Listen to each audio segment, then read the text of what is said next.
கோவை மாநகர் ஒண்டிப்புதூரில் உள்ள மாநகராட்சி யுஜிடி கழிவுநீர் சுத்திகரிப்பு நிலையத்தில் சுத்திகரிப்பு நீரேற்று பாசன விவசாயிகள் சங்கம் சார்பில் கோவை மாநகராட்சி ஒண்டிப்புதூரில் யுஜிடி கழிவுநீர் சுத்திகரிப்பு நிலையத்திலிருந்து 15 MLT சுத்திகரிப்பு நீர் 400 mm விட்டமுள்ள குழாய்கள் வழியாக லட்சுமி நாயக்கன்பாளையம், போகம்பட்டி, கேத்தனூர், வடவள்ளி 1500 ஏக்கர் விவசாய நிலங்களுக்கு தினந்தோறும் 11.2 கோடி லிட்டர் சுத்திகரிப்பு நீர் கொண்டு செல்லும் திட்டப்பணிகளை கோவை மாநகராட்சி CE லட்சுமணன், சுத்திகரிப்பு நீரேற்று பாசன விவசாயிகள் சங்க தலைவர் வெங்கடுபதி மற்றும் சங்க நிர்வாகிகள், மாநகராட்சி அதிகாரிகள் முன்னிலை.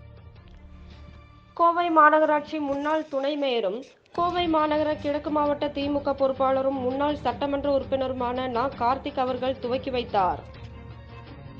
இந்நிகழ்வில் சிங்கநல்லூர் பகுதி கழகம் 1 பொறுப்பாளர் SM சாமி, சுத்திகரிப்பு நீரேற்று பாசன விவசாயிகள் சங்க நிர்வாகிகள் மனோகர், செந்தில்குமார், சின்னதுரை, சுந்தர்ராஜ், பெருமாள்சாமி, மாநகர் கிழக்கு மாவட்ட திமுக பொறுப்புக்குழு உறுப்பினர் வழக்கறிஞர் GD ராஜேந்திரன், 61வது வார்டு திமுக பொறுப்பாளர்கள் சந்திரசேகர், மாரிமுத்து, மாவட்ட சுத்திகரிப்பு நீரேற்று பாசன விவசாயிகள் சங்க நிர்வாகிகள், கழக நிர்வாகிகள் மற்றும் பொதுமக்கள் பங்கேற்றனர்.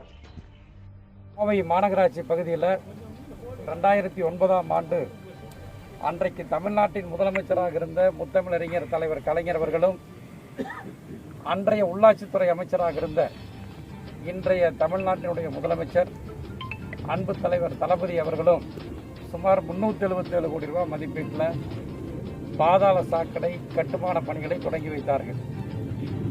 அன்றைக்கு தொடங்கப்பட்ட அந்த கட்டுமான பணிகள் ஒரு பணி தொகுப்பு தான் இந்த சுத்திகரிப்பு நிலையம். அன்றைக்கு நான் மாநகராட்சியுடைய துணை மேயராக இருந்தேன்.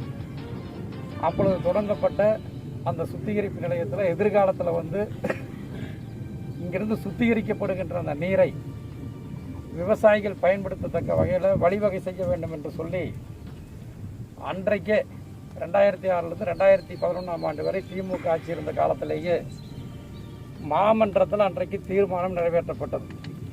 நம்முடைய சிட்டி இன்ஜினியர் அவர்களுக்கு, அதே போல முன்னாள் மண்டல தலைவர்களுக்கு நன்றாக தெரியும்.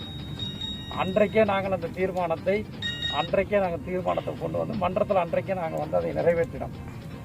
அந்த அடிப்படையில் இன்றைக்கு நம்முடைய மாண்புமிகு முதலமைச்சர் அவர்கள், அதே போலவே நகர்ப்புற வளர்ச்சித்துறை அமைச்சர் அன்புக்குரிய அண்ணன் KN நேரு அவர்களும் இதற்கு அனுமதி அளித்து இந்த பணி தொடங்கப்பட்டிருக்கிறது.